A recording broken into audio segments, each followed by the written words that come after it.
Hello, this is Shaqueera from Sophisticated Culture, and in this little intro, which I'm recording in November 2024, I just wanted to pop in and say, first, that some of the content that you are about to hear is a little out of date. That is because Fox and I began this recording process back in June, and the learning curve was steep, which is why point number 2, the audio is not the best in this first episode, but we're working on it and it's getting better, and we're getting up to speed. We're discussing Sapphic songs that are popular and that we have encountered throughout our lifetime. You'll hear me say some things that reveal the fact that we started recording earlier in the summer. Like when we first started recording this, I didn't even get all the words to "Good Luck, Babe" completely right. Can you believe that? I can't. Anyway, it's all still relevant and good content, and we're going to take you on a journey of Sapphic songs from 1992 to 2013. That's where part 1 leaves off. Then, stay tuned for part 2, which will cover 2015 and onward into this golden era of Sapphic music that we are currently living in. Hope you enjoy. And we're live. Yes, we are recording. This is Sophisticated Culture. From the East Coast, I'm Fox Populi. And from the West Coast, I'm Shaqueera. Yeah. And we're going to start things off by talking about openly Sapphic songs that have actually been hits on the radio and talked about in mainstream publication. I was thinking of going back to the hits that I was aware of in my lifetime, or some of them I actually wasn't aware of, but apparently they were hits in my lifetime. But I think that we should preface it by saying that, like, for me, what sort of kicked this off recently was the release of Lunch by Billie Eilish. Oh, yes. and also basically everything that is Chappell Roan. Although in terms of the Hot 100, I guess that would specifically be Good Luck, Babe, because it's the song of hers that's broken into the Billboard Hot 100. And basically, I guess by way of introduction, what I would say is that for me, when I heard these songs, these two in particular that I spoke of recently, Billie Eilish's Lunch and Chappell Roan's entire discography. I'm just like, first of all, record scratch. I don't know what to do with myself. This is, as an elder millennial, this is just like an embarrassment of riches. And I'm telling my younger friends, I'm like, you don't understand. We did not have this when we were in our formative years. So, and granted, I know, like, from my position, I still had a hell of a lot more than people who are Gen X had, or certainly, the baby boomers had. But nevertheless, I'm so excited for all of the Sapphic music that's out there right now. So I decided to go back. The first one that I have on my list, 1992's Damn, I Wish I Was Your Lover, or maybe it's just called I Wish I Was Your Lover, by Sophie B. Hawkins, reached number 5 on the Hot 100 charts. Now, I'm not also saying that the Billboard charts are the only way that you can judge the success of a song, but it's helpful. And especially because, like, we were also influenced by whatever radio station, like at this point in time in 1992, I was listening probably to whatever radio station my parents were listening to, in the car and whatnot. And the radio itself was a much more important, we didn't have streaming. So, right. And culture was a lot less fragmented. You didn't have kind of the long tail effect that you get with the internet, where you have niches and mini fandoms and having it possible for musicians to make a living just by having a small fandom totally outside the big record label structure. Back then, everything was through the major labels and everything was through the major radio stations. Yeah. Thank you for that context. Days. Right. Yeah. Yeah. The year that Bill Clinton was running for president. I remember I was a kid back then. Both of us. Both Shaqueera and I are too young to have ever voted for Bill Clinton. Yes. But we certainly both remember the Clinton presidency. I certainly remember, I remember the Clinton presidency. I remember Chelsea Clinton's, like, loose ponytail in the early 90s, kind of floofy hair. Unfortunately, because she got made fun of a lot and it was awful and sexist and misogynist. But at any rate, this particular song was a cultural blind spot for me. I must have heard it on the radio. I mean, I must have, but I don't remember it. And I revisited it because it popped up on a couple of lists of like lesbian songs from the past 30 years. And also because you mentioned it. And so when I revisited it, it's definitely striking to me that this song was a hit, because even if lyrically, like there's one explicit mention of a pronoun with the word her that makes it explicitly sapphic. But even the rest of the lyrics, sometimes the way that people describe lovemaking or their affection for another person has clues in it. I mean, it says, damn, I wish I was your lover. I would fill you up. Yeah, actually I can't remember how it goes after that, but most people don't say that to men, in there. There's, now I would also say the song is catchy. It has a big chorus. But the lyrics are a little weird. And, first of all, it rhymes. I get a lot of people rhyme lover and mother because there's not a ton of, words that rhyme there. But after she says, damn, I wish I was your lover. And then the next stanza is like, tonight I'll be your mother. Yeah. Yes. Friends. That really grosses me out. Yeah. Yeah. And then it's like, I want to fill you up. I'm going to make you cry. I'm like, wait, what's happening here? Either we're crying because of the being filled up, or is it a physical pain or emotional pain? And I'm not really here for either. So. Well, granted, there is happy crying. That is a thing. Yeah, I guess so. I don't know. My mind didn't go there, but yeah. Yeah, I guess the idea of saying I want to make you cry. I mean, I mean that is strange. And yes, the fill you up bit. I mean, that you're right that is something that's not something that would usually be said to men. I suppose a man could say it to another man. Yeah, sure. Yeah, it'd be a real laugh to hear Elton John or Rufus Wainwright or something do a cover of "Damn, I Wish I Was Your Lover." That would be. I would be there for that, just for the humor. Yeah, me too. Come on, Elton John. Come on, Rufus Wainwright. Yeah. Okay, so Sophie B. Hawkins, don't know much about her. Apparently she had another hit a couple years later that I was not familiar with, that was more of a dance number. And I don't think I know that one. Yeah, and it actually went higher on the Billboard charts, like number 5. It was called Right Beside You in 1994. Okay. And it's a little more dancey, but worth checking out. And also, like I said, I thought the lyrics were kind of weird, not just because of the lover mother, but other stuff too, like something about every time you come inside my jungle book, something or other. They're odd. I don't know they're odd lyrics, but maybe it was a sort of, you had to be there in the time and place thing. Maybe, so. or maybe the reference to the jungle, maybe that's a reference to Rita Mae Brown's terminology, the novel Ruby Fruit Jungle, which of course was a euphemism for the female private part. Yeah, maybe so. Probably. I'm sure that there's probably meaning to it, because. Well, that's immediately where my mind went. Okay, fair enough. I'm glad that we can compliment each other. Usually I feel like it's you educating me. I'm not read it, I'm just aware of it, and I know that that's what the term means. There was also for a long time a bar in the West Village, a lesbian bar named after Ruby Fruit Jungle. Nice. Okay, 1993, Come to My Window by Melissa Etheridge. Not explicitly sapphic. I know, but I just thought that I had to mention it. We don't have to talk too much about it, but it hit 25 on the Hot 100. It won a Grammy. It's important because it came out and was a hit after she came out as a lesbian. But at least that's my interpretation of it and why it's important. The lyrics are you could easily interpret them in terms of battling against homophobia, but it is not explicitly about that. I don't even know if that's what she wrote it about or not. I will say that this is not one that was very informative to me in my life in particular.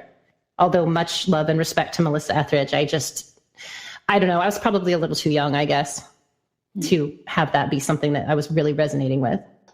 That particular song didn't really do anything for me either. I always preferred "I'm the Only One" because of the blues groove. I'm the only one, actually. I've often, if I've been playing covers anywhere, I'll sometimes match that one up with Alana Miles's Black Velvet because they have the same blues shuffle groove that drives them. So, but that's music geekery. That's getting away from the subject that we're here to talk about. But yes, in terms of being a veiled gay liberation anthem, an argument could be made for "Come to My Window," and of course we're going to talk about that on a later podcast of songs that could potentially be interpreted as gay rights anthems or have been interpreted because the creator has been gay, and the question of whether something is inherently a gay rights anthem just because it's written by someone who's gay. But we'll do that in a couple episodes. Sure. And that also, we can just put it out there, then we can touch on that also will encompass Katie Lang, yes, who I accidentally skipped over because Constant Craving came out in 1992. And I admit that was also kind of a cultural blind spot for me. It's just one of those things that I was vaguely aware of it. I know the song, but I hadn't really, really listened to it. So I went back and listened to it. And I have to say that my first reaction was, damn, vocals. Yes. Well, that's anyone's first reaction to hearing Katie Lang. And I guess so. Yeah. Especially, I remember hearing. I was aware of who she was because I'd seen an article about her in the paper, and then so I knew what she looked like. I knew she, for lack of better terminology, she looked like a dude. And so, I've sometimes joked that European androgyny is Marlene Dietrich in a tuxedo, and North American androgyny is Katie Lang in a flannel and Canadian tuxedo. But then I heard the song in some other context, and I think I was, again, away at summer camp, and somebody had a mixtape on their boombox. My God, this is totally dating me. A mixtape on their boombox in 1992, and it had Constant Craving on it. And I was like, oh, whoever this is has a good voice. And the other girl was like, yeah, it's Katie Lang. And I'm like, that's Katie Lang? The one that looks like a dude? Yeah. She sure don't sound like a dude. Beautiful voice. Anyway, back to the Sapphic playlist. All right, I'm skipping over Give Me One Reason because same thing, Tracy Chapman, wonderful song, wasn't explicitly about a Sapphic relationship. So this is probably for me the first Sapphic song that I was aware of, which was Jill Sobule's 1995 I Kissed a Girl. Yep. And I think at the time, so just talking about our reactions to it, it's really hard to remember. I don't actually remember what my reaction was, but I don't think it had a huge effect on me. I think I was just kind of like, oh, and probably mildly homophobic. Like my reaction was probably somewhat homophobic because, I was coming, I had a strong Christian fundamentalist influence in my life at the time. And so, so I probably which is kind of strange. And maybe we'll get into on another episode at some point, but it's strange that you can hold these multiple ideas. There was homophobia certainly at the school that I went to. But at the same time, I did have, gay people in my life, and it never I never made the leap from, that's what they said in school to that is, my choir director or what have you. Well, I didn't at that age. I mean, I did eventually make the leap, and then I kind of, pulled away from that particular form of the religion. But you say your choir director, was that the choir director at school? No, gosh, okay. No. Okay. I was going to say, it'd be really weird if they were explicitly espousing homophobia at that school, but they also hired a gay choir director. Absolutely not. No, it was a children's choir in the community that I was in. Okay. But yeah, so I think I probably, if I thought anything, I was just kind of gross, or or just wasn't thinking about it at all. But I do remember it existing. And that's, and that's the first time that I remember hearing anything like that. What's your reaction to the song, or do you remember it? Well. Yeah, yes, I remember it. I remember it existing. I remember I actually had a very similar reaction to you in that I obviously didn't grow up with any Christian influence. I'm an East Coast Jew, but I was raised in a household where being anything other than straight was perfectly fine for other people, but not for me. Not like it would be too much of a shame for my parents because I was supposed to be perfect. Yeah. And it was, if I were anything other than straight, it would be a blow to that image, and it would mean to my parents that they had done something wrong because I wasn't perfect, and it was something they would have to be ashamed of in front of other people. That's what it was always about for them. It was what other people would think. Because my parents are very secular. I'm a more observant Jew than my parents. They eat pork and shellfish. I do not. Just giving a little background on me here. Obviously, I'm not Orthodox because you can't really be Orthodox and queer. It would be very hard to square that. It'd be very hard to square being Orthodox and outspokenly, pro-woman, because Orthodox Judaism is very rooted in the patriarchy. But the conservative and reform movements of Judaism, the word conservative is something of a misnomer. People associate that word with political movements, but most adherents to conservative Judaism are traditionally Democratic voters. Conservative just refers to conserving the traditions and having more Hebrew in the service and not having instruments on Shabbat and things like that, whereas the reform movement kind of throws a lot of that tradition out. I was raised in the reform movement and didn't like it. I found it too wishy-washy, so when I got to college, I kicked it up a notch, went conservative, and now that the conservative movement fully ordains queer people as rabbis, I have no qualms about identifying fully as a conservative Jew. For a while, I said I was conservaform just because of the queer issue, but then in the early 2010s, the conservative movement opened the door to queer people becoming rabbis, and so I was like, all right, bye-bye reform movement for good. But anyway, all that aside, just giving a little background here about where I'm coming from, experiencing these Sapphic songs and other phenomena in popular media. So I got to a point where I reflexively kind of shut myself down if I heard or saw anything Sapphic. I was determined to not let that part of myself out. Not allow myself to be that way because it was going to be such a disappointment to my parents. So when I first heard the Jill Sobule song, my first response was just to ignore it, to just shut it out. And granted, it wasn't that hard because honestly, for me, I'm a music snob, and the chords and melody were a bit simplistic for my taste. So ignoring that song was not that difficult for me. But yeah.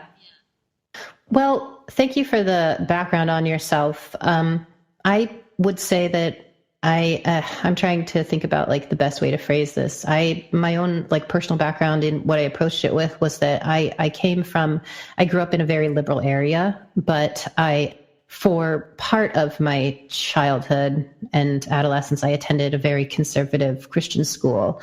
My best friend, to this day is from that school. There were a lot of wonderful things about it. Gay issues, maybe not so much. Sex ed in general, maybe not so much. But and my own family is, I don't know if they really enjoy labels, political labels, but we are for the most part pretty liberal, closer to the liberal side of things. So, I've told you before, and we can talk about this at a later time, but I've told you before that sometimes some of the things I learned at school that I brought home, my parents were like, no, I don't know about that. Or they disagreed with it, because it was, homophobic, frankly, or other issues like about who was going to hell and whatnot.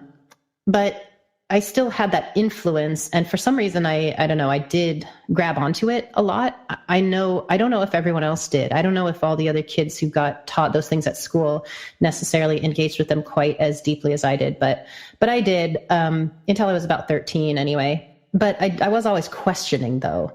So at any rate, no, now revisiting it, which I did, for this, I really was like, wow, I mean, I remember it existing, but I didn't remember it well. And so I revisited it, and you're right. The structure, the chords, it's pretty simplistic, which is interesting that it's a hit. I'm not really sure exactly how it became a hit. I feel a little like I should know more about the artist. Well, she had that one song on the soundtrack of Clueless. Oh, okay. That was definitely, and that was the same year, right? 1995. So yeah. I think it was. Yeah, that makes sense. Yeah, so I revisited it and I was like, well, this is definitely like a storytelling song. It's acoustic guitar and she's telling the story, and I'm just going to recap it for folks. Feel free to go and listen yourself. Give Jill Sobule some love on the streaming services. But yeah, it's about a woman it's kind of like a jokey type song. And it's about a woman who goes to visit her friend, and essentially, while she's going to visit her friend, they're both making fun of their husbands. They kiss, or boyfriends. Yeah, I thought they were husbands, but maybe they're boyfriends. Yeah. Well, she said the thing about the narrator says the thing about the guy who he asked her to marry him, and she didn't know how to answer. Oh, that's right. That's right. Thank you. Right.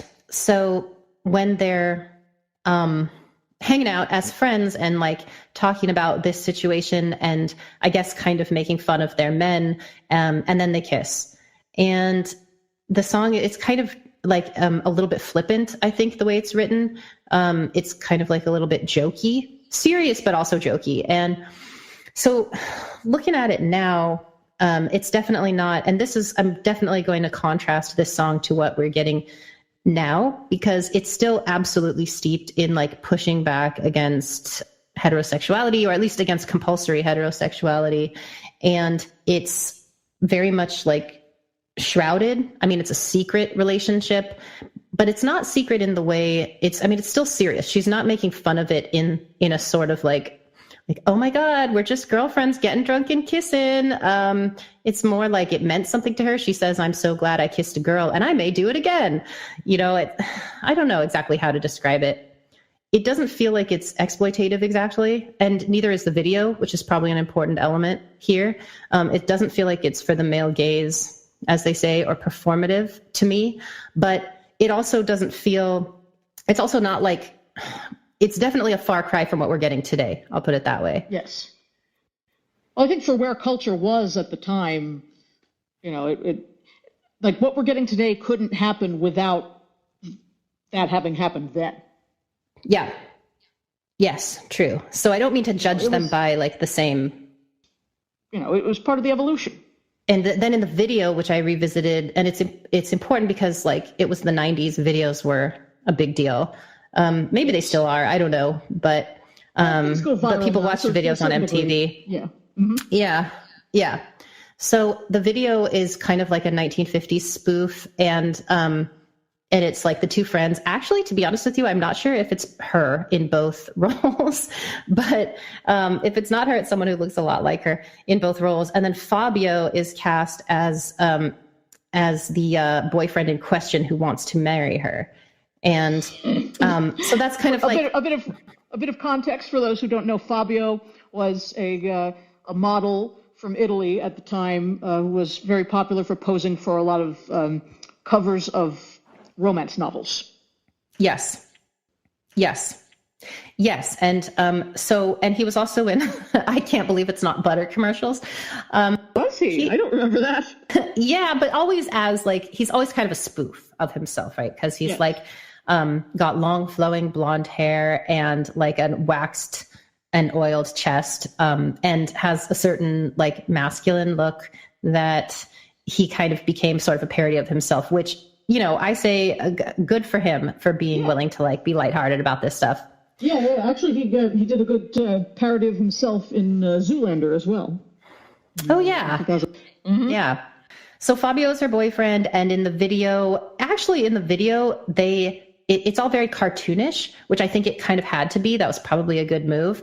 So it's kind of like a little bit silly, a little bit tongue in cheek, but the video implies that the two women sleep together.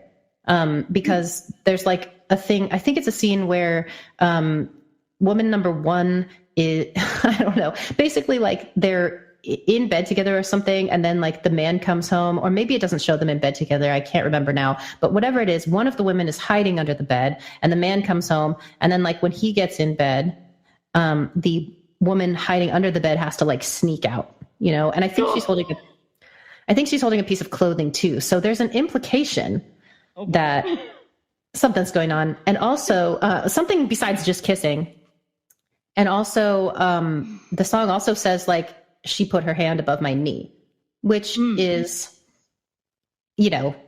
suggestive. Yes.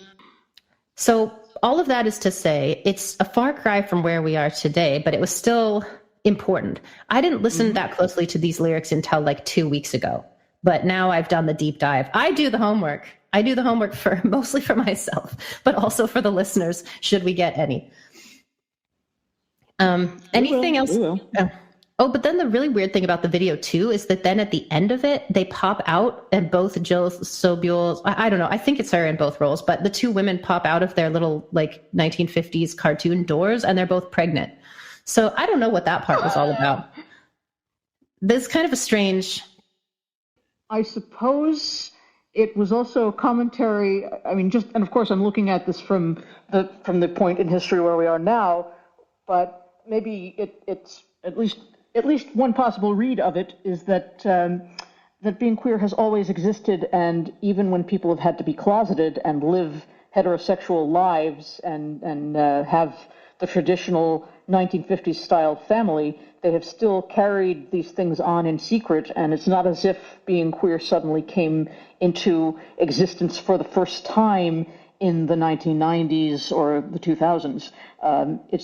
We've always been around. We've always been here. It's just now we can finally be more honest.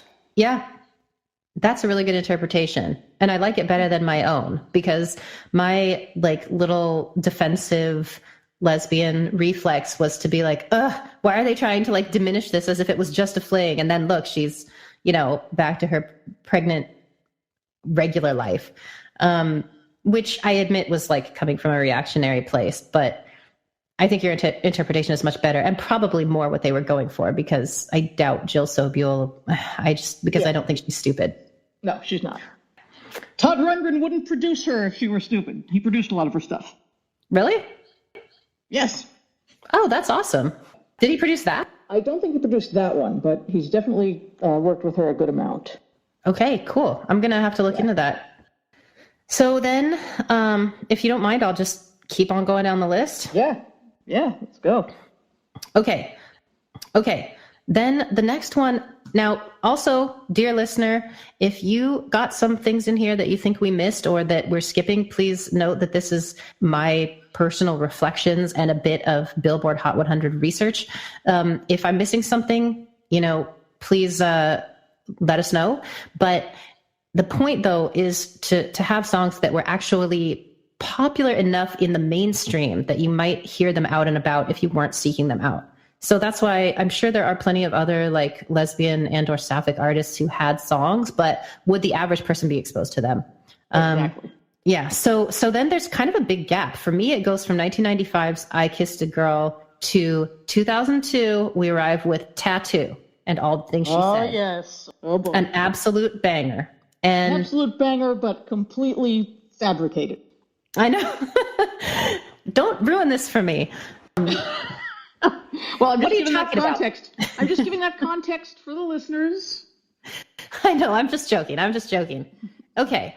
If you guys haven't heard All the Things She Said, I don't know. It was a very, very popular song. And so these were two girls, I think they were both teenagers from Russia, who had a song. This was the biggest song. They had some other hits though, but they were a huge, huge international sensation. And the thing about All the Things She Said is that it is, if you listen to the lyrics, like It is absolutely a Sapphic song, explicitly. They, but the whole thing is basically about two tortured schoolgirls who are tortured because of their romantic and or sexual feelings for each other. And it was played up by the music video, which I just revisited. And the video plays on the schoolgirl trope. They are two girls in like schoolgirl uniforms, like what people think of as the Catholic schoolgirl uniform. It's in the rain and they're sort of kissing. Well, actually, I think they are kissing in front of a chain link fence at one point. They're kind of like running and hiding and trying to get away from these judging eyes of these people on the other side of a chain link fence. And it's raining, so they're wet, obviously. And there's kind of this outlaw element where it's very sexualized. So I was actually at a Catholic all-girls school at this time, but it wasn't quite like that for me. I don't know what other people were doing, but that wasn't my experience. Because the entire concept of tattoo, which spelled T-A-T-U, which apparently is an abbreviation for the phrase in Russian that means this girl likes that girl. Oh gosh, I didn't know that. Thank you. But this entire concept of this duo tattoo, it was a fabrication. It was a marketing strategy that their straight male producer had come up with, and both girls are straight in real life, I should mention. So nobody involved in the making of this song was queer at all. This is entirely for the male gaze. This was, I highly doubt that anything like that could openly happen at a Catholic school. I'm sure that things clandestinely happen. Well, just as things clandestinely happened in the 1950s with women who had kids in traditional marriages. There were always things going on. It's just they couldn't be out in the open. And the fact that the video for the tattoo song has the girls kissing out in the open and it's raining and they're all wet. I mean, that is very engineered for the male gaze. Yes. Absolutely. And I would say that, I found out later that stuff like that definitely was happening. I just wasn't a part of it. I just wasn't cool enough, I guess. It wasn't happening out in the open, though. It wasn't happening out in the open. Yeah. No, it was not. It was not. And we didn't wear uniforms, sadly. Lucky. I went to a snooty-ass prep school. It was not a religious institution, but it was a snooty-ass prep school, and we had uniforms. But were they sexy, though? No. Uniforms are the least sexy thing known to humanity. I mean, these things make anybody look bad. That was the point. Yeah. Yes. Yeah. I know. We had gym uniforms at my religious school, and those were pretty horrible. Oh boy. Yeah, they were really ugly, but and ill-fitting. Gym clothes are kind of ugly to begin with. Yeah, I guess so, but or at least they were in the 20th century. In recent decades, there have been strides made to make workout clothing look sexy, but that is definitely a recent development in history. Yeah. In the 90s, if you were exercising, you were wearing ugly AF clothing. Yeah. Well, I would push back with the exception of the aerobics movement. That was a little bit. Leotards, right? Yeah, right, leotards. But you had to have a perfect body to look good in a leotard. Otherwise, the leotard just made you look a gazillion times worse. Yes, true. I'm not saying. I mean, your mileage may vary on the sexiness of leotards, but it was definitely a movement. The Jane Fonda era and whatnot. Right. But you had to look like Jane Fonda. That's my point. Yes, exactly. So, and the average person does not look like Jane Fonda. So no, true. And at my high school, there was a lot of pajamas. I remember that. And this was before Billie Eilish, so it was just girls being lazy. They actually wore pajamas to school. Well, at least pajama bottoms. Yeah, it was just like roll out of bed. Roll up in your pajama pants with a hoodie. I didn't usually. I may have a couple times, but I don't think I usually did. Ugh. Man, if I had the chance to wear my own clothes in high school, I wouldn't have shown up wearing schleppy pajama pants. I would have taken some pride in my appearance because I actually would have finally gotten to choose what I could wear. When you're stuck wearing uniforms, it's like, Yeah. Yeah. Well, there was also a lot of North Face. Yes. Oh, yes. Well, I certainly remember once I got to college, you could always tell who was a sorority girl and who wasn't because the sorority girls all wore the exact same puffy North Face parka. Yeah. Okay.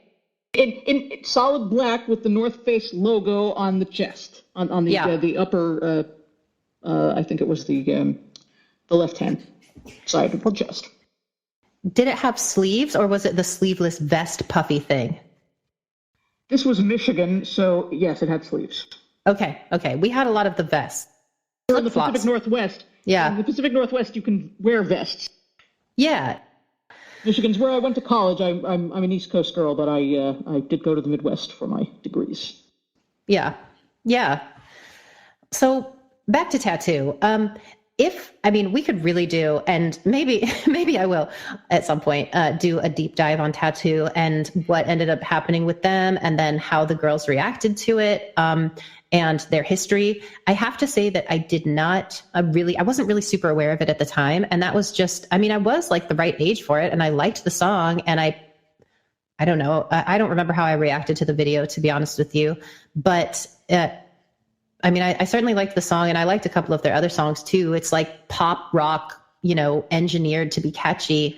But then a couple years later, one of the girls had a baby, and so then there were like these accusations that they weren't actually lesbians, and they said that they weren't lesbians and that they weren't together, and that it was all kind of part of this act. Actually, I'm not sure that they really knew how to respond to it. I don't know if they were saying it was an act and that's a bad thing, or if it was, if they were able to express like, yes, it was an act, and that should be allowed as artistic expression.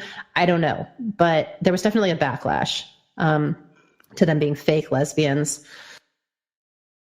Well, I was from the start that they were fake, because just the kind of statements they put out, it's like, okay, yeah, they're this is totally for the male gaze. Just the kind of statements they put out about how they couldn't take their hands off each other, and it just the way it read, wow. It definitely was, okay, this is essentially G-rated pornography or PG-rated pornography. This is for guys. This is for straight guys. I must not have read the statements they put out at the time. That's pretty cringe. I'm a little bit older, so I remember I was in school, I was in college at that point, and I remember reading some of that and just thinking, oh God. Well, and also it can just kind of be like, regardless of age, I know for me, it really just mattered kind of like year to year, whether I was in tune with what was happening in pop culture or not.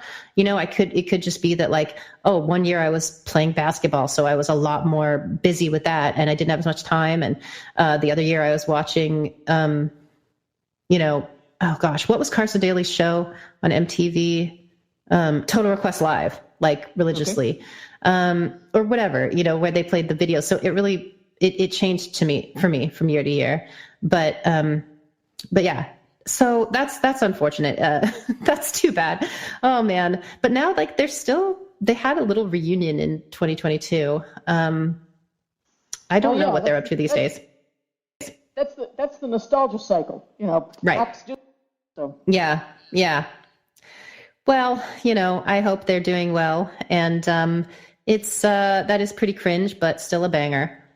Although not necessarily great for like young queer women and their awakenings. Okay, so the next song I have, which I barely wanted to include it, but I'm going to anyway. Is Amy Winehouse's Valerie. Well, Mark Ronson featuring Amy Winehouse, Valerie, 2006. Right. Okay. The reason I didn't want to include it is because it wasn't that big of a hit in the US, but it was a big hit in the UK and maybe other countries. When this song came out, first of all, I was not aware of it. I didn't hear the song until a couple years later, and then I heard it and I did like it a lot. And I also thought it was pretty cool that a woman was singing about another woman like that. but I didn't think of it as a Sapphic song because I didn't know that Amy Winehouse was bi, and it just came across as, you always use an example. Is it Ella Fitzgerald? Yes, Ella Fitzgerald singing Lady Be Good. It is, of course, that song by the Gershwins is impossible to gender switch, so Ella Fitzgerald, who was straight as an arrow, sang it as is, and nobody batted an eye. Yeah. So I thought it was kind of like that. And also Valerie could sort of be a guy's name, but... Well, only if it's spelled the Russian way. Yeah, and pronounced Valery. But, yes. But you could make that stretch, I guess. Plus, there's probably not. Plus, there's a bit about her wearing a dress in the lyrics. Oh.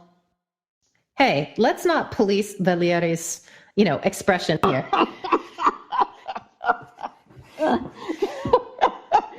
No, Russian men love dresses.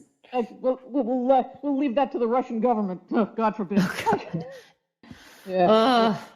My heart goes out to any and all queer people who have to suffer under Putin's regime. Yeah, yeah, absolutely. Which is another interesting about tattoo. But anyway, I mean, obviously Putin wasn't that in power then, but right. But it is interesting.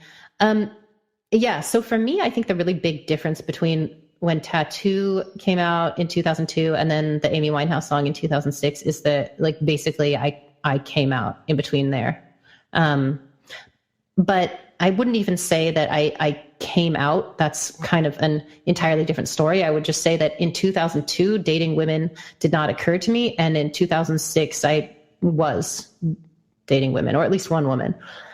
So, yeah. So I think, and I had other female musicians who were a part of that awakening, as you well know, because we've been friends for a long time, but they do not count on this list because their songs were either not Sapphic or they weren't big enough hits to count on this list. Right. And also, those artists are mostly from an era prior to either of our existences. Yeah, that too. I mean, let's just put this out here. So Shaqueera and I know each other because we are both aficionados of Laura Nyro. And we connected on a discussion forum about the music of Laura Nyro back in the early aughts. Whoop, whoop. Yes, that is how we know each other. We are the anomalously young Nyro fans amidst the sea of boomers. Yes. Yep. Absolutely. And in our next episode, we're going to cover some Sapphic songs that flew under the radar, and the very first one of those to kick off that list is going to be Laura Nyro's Emmy from her 1968 album, Eli and the 13th Confession. Yes, we will. And it's going to be awesome. Yes. But yeah. So Valerie, I, like you said, in 2006, I didn't actually hear the song until probably a couple of years later, but it was still, so I can't say it probably didn't have a huge influence on me. But it's definitely been claimed by Sapphics because I would say in no small part because Naya Rivera's character Santana did a cover of it on Glee.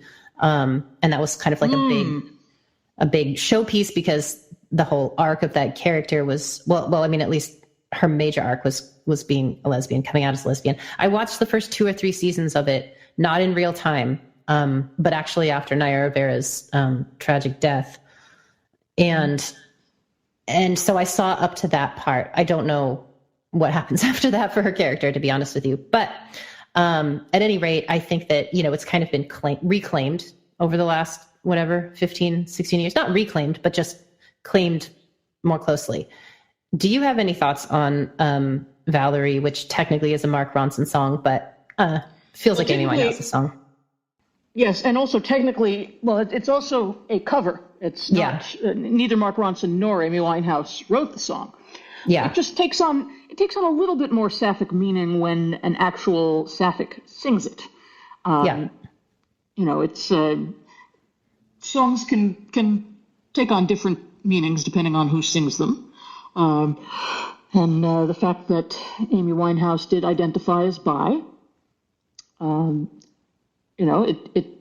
It means something that she actually openly sang a song of desire for a woman. I personally wasn't tremendously affected by it, but I just think it should be noted. Yeah. I'm sure that there are some Sapphics out there who were young at the time who found affirmation in the fact that that song existed. So I just think it should be noted. Yeah, absolutely. And I think I didn't even know that she identified as bi at the time. So I learned that much later. And of course, like most of the media attention was about her relationship with Blake. So that kind of like overshadowed. Yes. Yeah. So that overshadowed everything else. Blake is a gender neutral name, so that should be specified. Blake Fielder Civil was Amy Winehouse's husband, who she had a lot of drama with. Yes. Yeah, and I couldn't remember his last name, and I thought I was going to get it wrong, so that's why I didn't say his last name. But thank you for yeah. So gosh, rest in peace, Amy Winehouse and Nayara. Yeah. Both of them gone too soon. Yeah. Well, I'm going to awkwardly transition now from that to Katy Perry's "I Kissed a Girl" 2008. Oh boy. Yep, it's a big one. Yeah. Do you remember where you were when you heard? I do not remember where I was. I think I remember reading about it before I actually heard the song. Mm-hmm. And I just remember thinking to myself, this is silly. Mm-hmm. It definitely felt like it was for the male gaze. Yeah. Yes. And, it just made me roll my eyes, honestly. Yeah. Well, I was, it was a huge hit and it was ubiquitous. So, you definitely couldn't avoid it. I think if I remember correctly, so at that time I was, in a relationship with a woman. It was like my second relationship with a woman. And I think I thought basically like, I don't know if I would have known the term male gaze, but I did think, this is not great because just mostly because it says, I hope my boyfriend don't mind it. And that really rubbed me the wrong way. Especially because like, it's all well and good to say like, oh, I was in my second relationship with a woman as if it was nothing and it was so easy, but it wasn't nothing, it's still not nothing, to be in a same-sex relationship and to be open about it. Thank you. Yes, exactly. Yeah. I think that a lot of, because same-sex marriage is legal now, because of a lot of the strides made in a lot of the urban parts of this country, it is there are people who think that it's not a big deal anymore, and they forget that out there in the barely one stoplight towns across America, there's still plenty of intolerance. There's still plenty of kids getting kicked out of their houses or getting shunned by relatives, or even just given the cold shoulder by relatives and by society in general for being queer, for being gay and lesbian. Right now, a lot of the focus seems to be on trans people, who obviously, of course, are also under siege. But there are still gay and lesbian and bisexual people who are experiencing hate, and we shouldn't forget about that. Yeah, absolutely. And even if not outright hate, there's still, or like explicit hate, there's still always the fear of rejection or subtle rejection or just various kinds of judgment. And, I've never been a famous person, but I can imagine that as a famous person, especially identifying as a lesbian would be very difficult because if you think that you're going to automatically decrease your fan base or your potential fan base by about 96%. Now, I don't know if that's true anymore. I hope it's changing, but that certainly was the thinking. Yeah. And gay men, I don't know exactly. I imagine it's probably pretty similar. I mean, at the time that like at the same time that we're talking about here, it was still very common for men, in particular, I think, to not take gay roles because they thought that they would be thought of as gay because people are stupid. And for some reason, if a person plays a gay character, they're automatically gay. It's interesting how that happens. Well, to a certain extent, but I mean, an actor would have to be very established in order to take a gay role and get away with it. If you look back to the 90s, you didn't have the young, up-and-coming, hot, good-looking male leads playing gay roles, but you did have Robin Williams and Tom Hanks and, established actors who were established enough that they could take those roles. Yeah, I guess that's true. Yeah, you're right. But yeah, so Katy Perry's song went to number 1 on the Billboard charts. And I think, it has never been, it's kind of one of those songs that now if it comes on, I can, bop along or whatever. But I think just for me at the time, it was not something that, because of the content and because of it, very specifically, the lyrics are so weird. I mean, I hope my boyfriend don't mind it, but also give me a second. I have to pull up the lyrics. And the bit about felt so wrong, felt so right. Don't mean I'm in love tonight. Yeah. Right. Well, it says, I kissed a girl and I liked it. The taste of her cherry chapstick. I kissed a girl just to try it. I hope my boyfriend don't mind it. It felt so wrong. It felt so right. Don't mean I'm in love tonight. I kissed a girl and I liked it. I don't even know your name. It doesn't matter. You're my experimental game. Just human nature. It's not what good girls do, not how they should behave. My head gets so confused, hard to obey. And then this is oh man, this bridge. Us girls, we are so magical. Soft skin, red lips, so kissable. Hard to resist, so touchable. Too good to deny it. Ain't no big deal. It's innocent. Now, while I don't disagree with the sentiment expressed about women, but at the same time, it still is just like, I don't know, man. I've heard people recently saying like bump up against something. If something kind of just doesn't sit right with you, I bump up against that. Okay. But, and I guess like too, looking back on it, I'm like, well, if that's her experience of, or not even hers, even if she's just singing about the perspective of someone who is straight or heteroflexible or basically straight, but wants to kiss a girl and likes it. And I'm not here to police that, but we had nothing else. We had so little else. I think that's what makes it difficult, is that you're like, oh, this is our Sapphic representation. Cool. Yeah. But I was working in customer service at the time, and I remember a lesbian coworker of mine there, who was from a very conservative background, was like, she felt like, just, devil's advocate for another perspective, she felt like even just having this on the air was a good thing, because she felt like it was so taboo. And that, like for her particular conservative family members, hearing this was maybe just like a little bit of a crack, a little bit of an opening. And I thought that was an interesting perspective.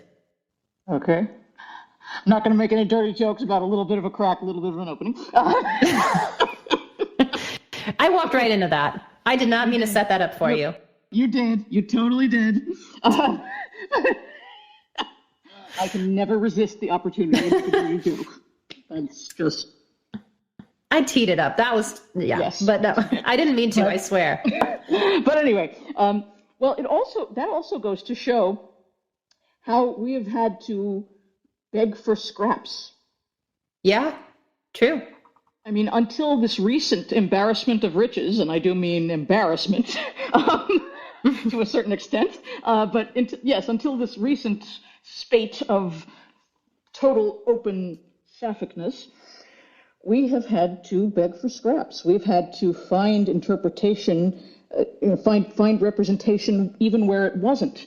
I've met people who have read completely heterosexual songs as being about illicit homosexual desire, like the old Tommy James and the Shondells song, I Think We're Alone Now, which of course was covered covered by Tiffany in the 80s, which is how probably most people of our generation would know it. But the original is much, much better because it doesn't have that god-awful electronic drum beat. The drum beat of the original actually sounds like a heartbeat, which is crucial to the song because the line, "the beating of our hearts is the only sound."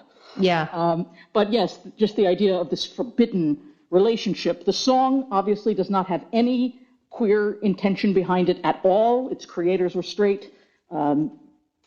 It's just that we queer people have had so little in the way of representation that we've had to dig for it in places like that. Anything about forbidden love, we dig for to see ourselves in it.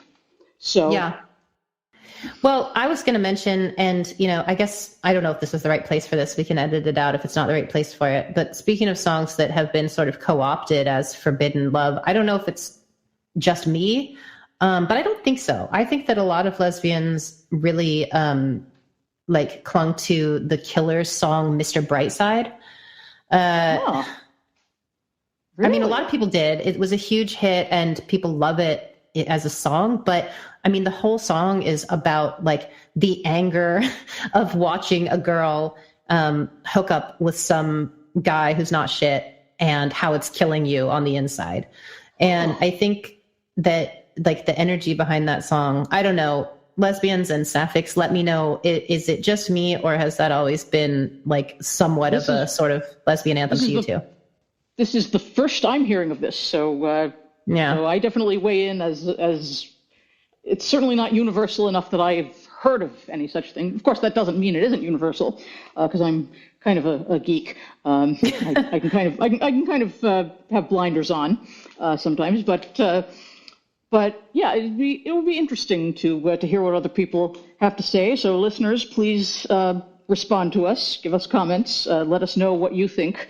If there are any other songs that were not Sapphic in intent or not queer in intent that you interpreted to be that way, that you found other people who also interpret to be that way. Yeah. And so I just want to have this little disclaimer that aside from, I'm not really I don't know a lot about Katy Perry's career. I mean, as far as I know, she identifies as straight and always has. Yes. Okay. Yes. And I mean, I'm sure that she's an ally and I know she has a humongous queer fan base. But I just personally don't. So I'm not really commenting on her career in general. I'm just commenting on my reaction to this song in 2008. Okay, so my next song on here is Closer by Tegan and Sara, 2013. And this song was on...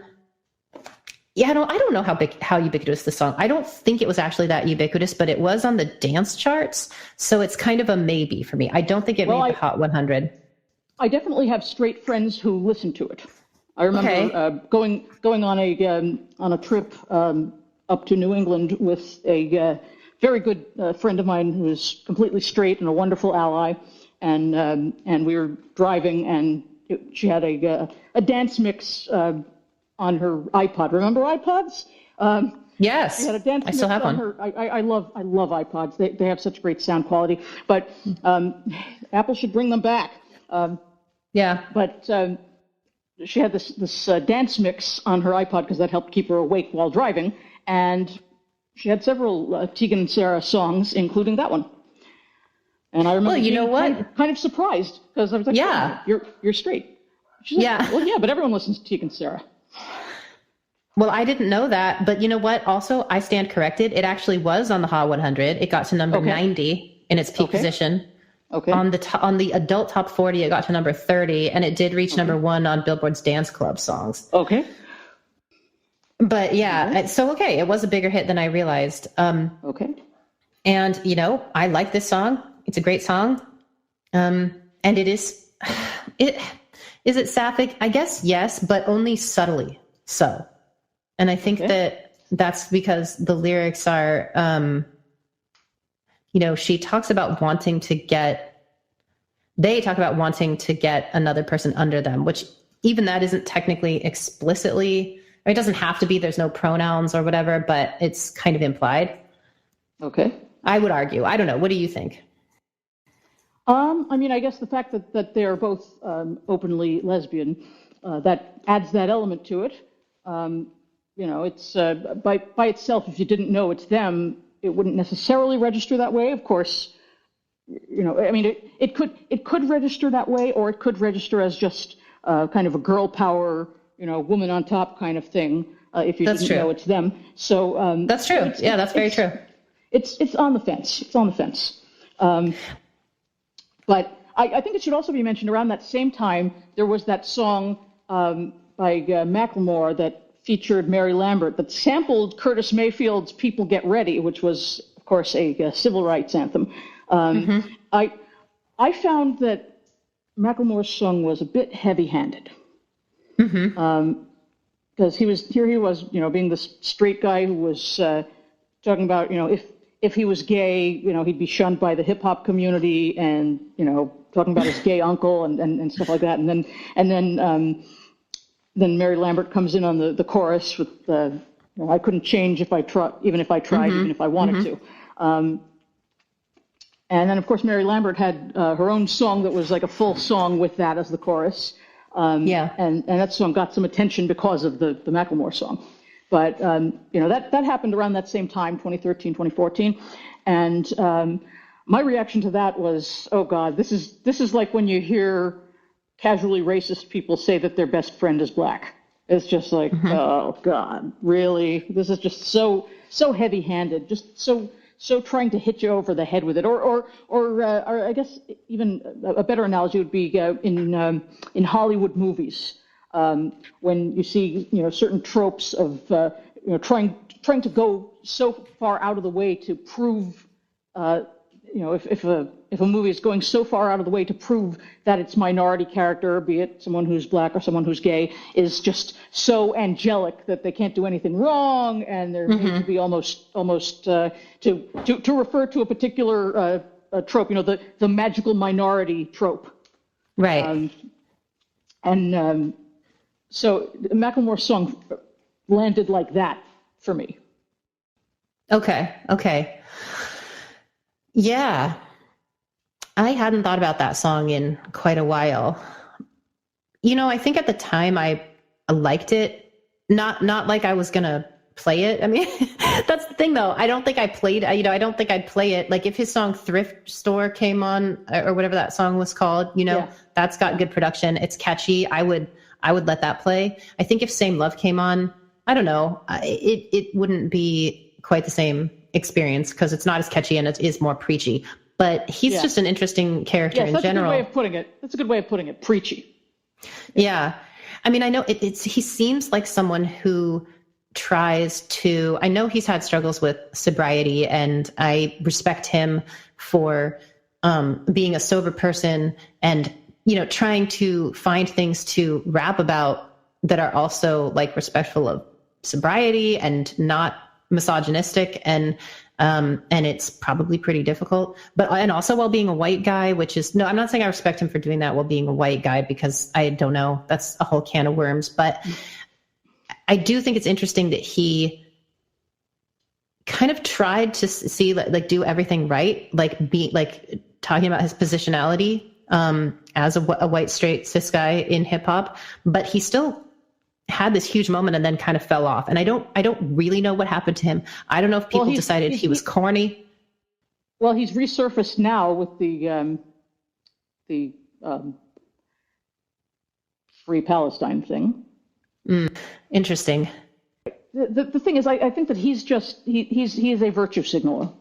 He does a lot of virtue signaling, and I understand doing a little bit to keep people from hating you. Yeah. Yeah. He's just hammered it too hard. He's made it. He's brought his virtue signaling into everything he's done. Okay. And that's heavy-handed and preachy. And so, it's like, all right, be genuine for once. Well, anyway, he's not Sapphic, so let's move on from him. Although Mary Lambert is. Yeah.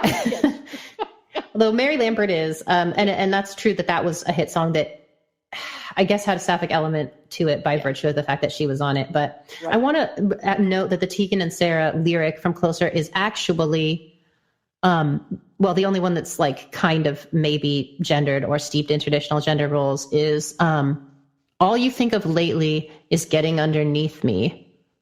All I dream of lately is how to get you underneath me. So make of that what you will. She could be talking to a dude, but it's definitely Sapphic coded. Yeah. And in fact, yeah. So I was going to say, in fact, it's Sapphic top coded, but then I was like, I don't usually use that terminology. And yeah, I think that's what the kids are up to these days. I don't know. But yeah, so does mark a moment because it was a hit and apparently straight people listened to it. I did not know that. Yes. Yeah. So good for them. Good for everyone. And the next song I have on here is Yay. Okay, now we're getting for me, yay. Now we're getting into some fun stuff. Not that the rest of it wasn't fun, but it really starts ramping up in the mid 2010s. That is it for part 1, but be sure to come back here for part 2, where we will kick things off with Demi Lovato's iconic 2015 song, Cool for the Summer. See you then.